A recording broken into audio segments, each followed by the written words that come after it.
No a zrovna mi v tomto momente, ako som písal text pre toto video, mi vybehol článok na Xiaomi Planet, že Xiaomi pripravil pre rok 2025 nový Xiaomi Laser Projektor 3, ktorý má natívne 4K rozlíšenie a má čistý trojfarebný laserový zdroj svetla, ktorý produkuje až 1000 CVIA lumenov, čo je prepočte niečo nad 1400 ANSI lumenov, no a maximálna veľkosť obrazu je až 120 inč.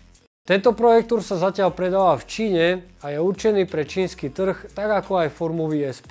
V Číne sa predáva v predpredaji na JD.com za 4399 juanov, čo je v prepočte pri momentálnom priaznivom kurze 530 eur alebo cca nejakých 13 000 českých korún. Xiaomi Planet uvádza, že produkt je momentálne dostupný výhradne pre čínsky trh a oficiálna globálna verzia zatiaľ potvrdená nebola. Je však možné, že projektor sa časom objaví aj v ponuke známych overených predajcov, s ktorými Xiaomi Planet pravidelne spolupracujú.